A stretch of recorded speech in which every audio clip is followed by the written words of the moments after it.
옛날 조선시대에 산세가 아름다운 반서, 땅 남영군 청여년 복정골이라는 곳이 있었어요. 그곳은 선비들이 학문을 닦기 좋은 곳으로 이름났지요. 참, 거기서 마음씨 좋은 선비 정서안이 살았습니다. 서안이는 어려서부터 총명해서 마을 사람들의 기대를 받으며 자랐어요. 25이 되던 해에 인근 고을 윤진사의 딸 채연과 혼례를 올렸지요. 채연은 기품이 고와하고 총기가 뛰어난 여인이었어요. 글을 읽을 줄 알았고 수학과 내후는 물론 논어까지 두루 읽었지만 자신의 학식을 드러내지 않고 조용히 남편을 뒷바라지했답니다. 신혼 초에 서안이와 채연은 서로 아끼며 단란하게 살았어요. 그런데 큰 변고가 닥쳤지요. 형조 참판을 지내던 아버지 정기수가 지병으로 세상을 떠난 거예요. 임종 직전에 아버지는 서안이를 불러 자물쇠 달린 나무괴 하나를 가리키며 말했어요. 이 괴는 때가 되면 열어보라고. 그때가 언제인지는 내가 알게 될 거라고. 서안이는 그 뜻을 알 수 없어 답답했지만 나무괴를 어머니 유시부인께 맡기고 3년상을 치렀어요. 상중에는 학문에 전념할 수 없다는 풍습 때문에 과거 공부를 접었지요.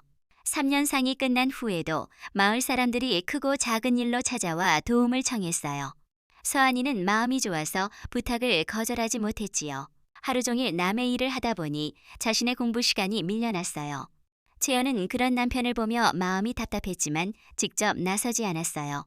어느 날 저녁 서안이가 늦게 들어왔는데 옷에서 술 냄새가 났어요. 어머니가 어디서 늦었느냐 물으니 서안이는 당황해서 거짓말했어요.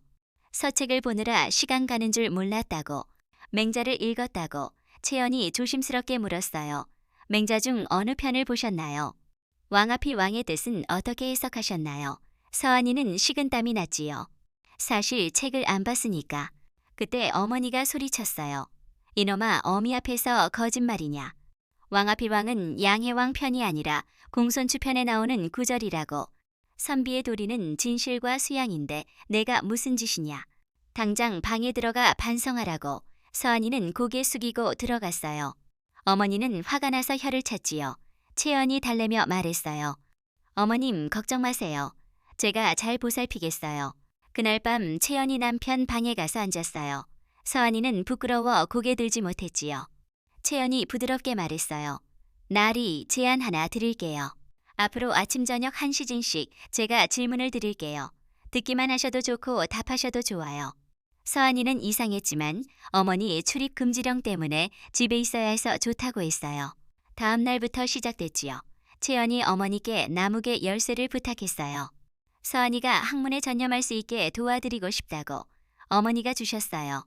괴 안에 두꺼운 책 한 권, 문제첩이라고 적혀 있었어요.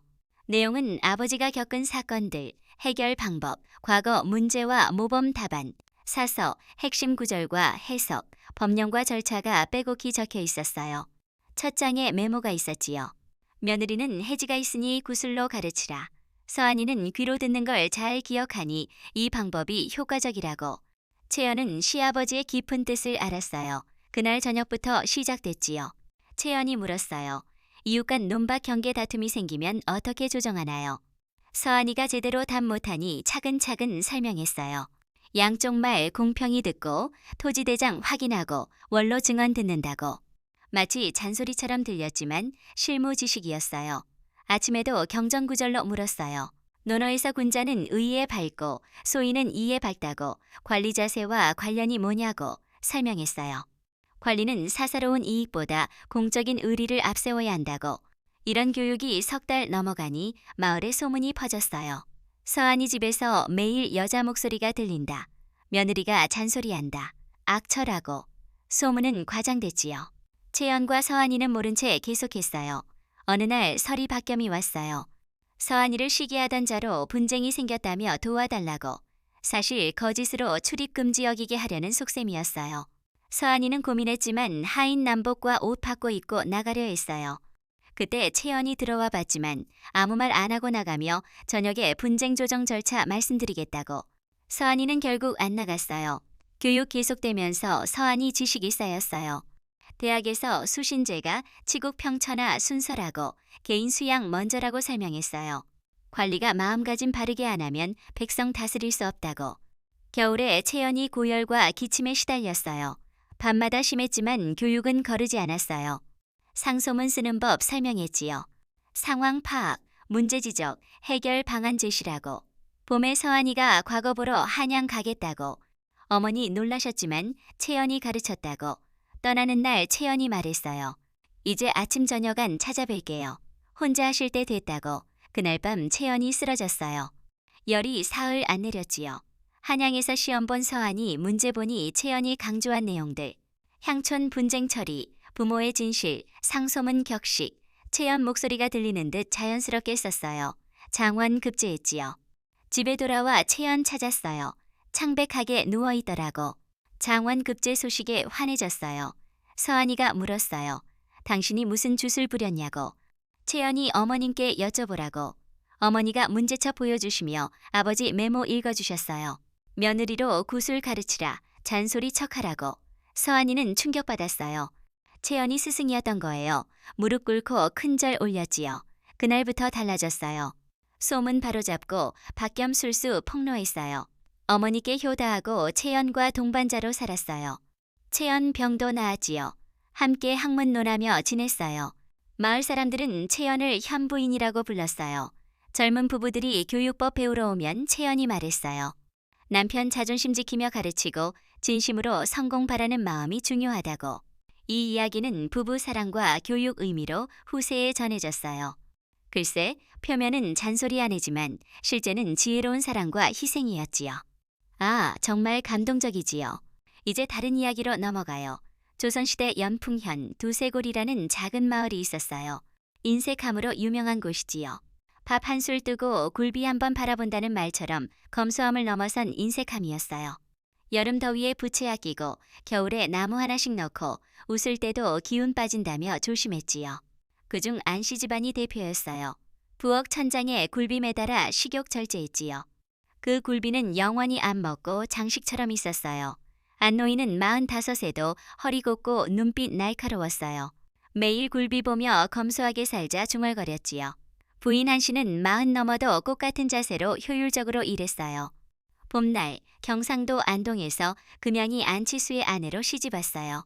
20살 꽃다운 처녀로 복숭아꽃처럼 고왔지요. 안동은 선비 고장인데 인심 넉넉했어요.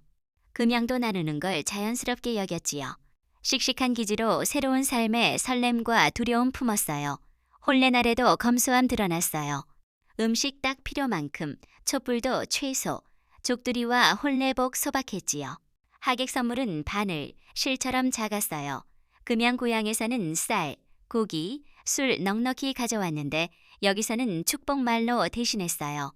금양은 다르지만 따뜻한 마음 같다고 느꼈지요. 다음날 부엌 들어서니 천장 굴비가 먼저 보였어요. 바싹 마르고 악취났지요. 시어머니는 태연하게 아침 차렸어요. 보리밥, 된장국, 김치 몇 쪽. 금양 당황하자 한씨가 말했어요. 우리 집 법도 알아야 한다. 굴비 보며 검소함 잊지 말라. 조상 가르침이라고. 금양은 이해 못했지만 참았어요. 하지만 냄새 때문에 입맛 잃고 잠 못 이루었지요. 꿈에서도 굴비가 쫓아왔어요. 얼굴 야위고 눈밑 그늘 생겼지요. 한씨는 혀 차며 새색시가 어려운가 보다고 금양은 위축됐지요. 일주일 후 결단 내렸어요. 시어머니와 남편 나간 틈에 굴비 떼어버렸지요. 끔찍한 촉감이었어요. 저녁에 안노인이 천장 보고 빈자리 발견했어요. 우리 보배 어디 갔냐? 금양 고백하니 호통쳤어요. 가보를 함부로 버리냐? 벌로 밥들 때마다 굴비하라고 외치라고. 금양에게 수치였지만 따랐어요. 다음 날부터 아침 점심 저녁 외쳤지요. 작게 하면 싱겁다. 크게 하면 짜다 핀잔 들었어요. 어찌해도 만족 못 시켰지요. 마음 무거워졌어요. 소문 퍼져 이웃 시선 느꼈지요. 장터에서 고등어 장수 만났어요. 싱싱한 고등어 보니 고향 생각났지요. 돈 없어 바라만 보니 장수가 만져보라고. 비린내 맡으면 맛 느낀다고. 금양 눈물 돌았어요. 만지니 바다 냄새 났지요. 집에서 그 손으로 된장국 끓이니 생선향 났어요. 한씨가 아깝다. 큰 독에 씻었으면 1년 내내 생선국 끓일 텐데. 소문 퍼져 낭비한다고. 금양 답답했지요. 오후에 사랑채에서 천장 톡톡 소리 들었어요. 장대로 치니 사람 목소리. 나는 포구신 배고프다. 밥 한 그릇 주라. 금양 두려웠지만 밥상 차려놓았어요. 소리나며 비워졌지요. 며칠 후 모자 필요하다. 2냥 달라. 금양 거절했어요. 돈은 안 된다고. 포구신 사라졌지요. 마을에 복명의원 소문 돌았어요. 키 크고 말라 검은 갓쓴 뚱뚱한 사람 보면 뒤에 죽는다. 공포에 살 빠지게 해서 고쳤지요. 이제 죽지 않는다. 명성 높아졌어요. 더 무서운 소문, 60 넘은 노인산에 버리라는 법 시행. 흉년 때문에 한씨가 61, 안노인 얼굴 질렸지요. 한씨 수에 정리하며 담담했어요. 법 집행명령 내려 일주일 유예.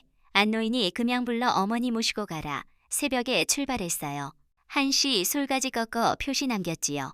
돌아갈 길 헷갈릴까봐 금양 눈물 쏟았어요. 산 중턱에서 무릎 꿇고 법 어기겠어요. 버릴 수 없다고. 한씨 놀랐지만 금양 단호했어요. 집으로 돌아와 다락에 숨겼지요. 사람들은 모시고 갔다 거짓말.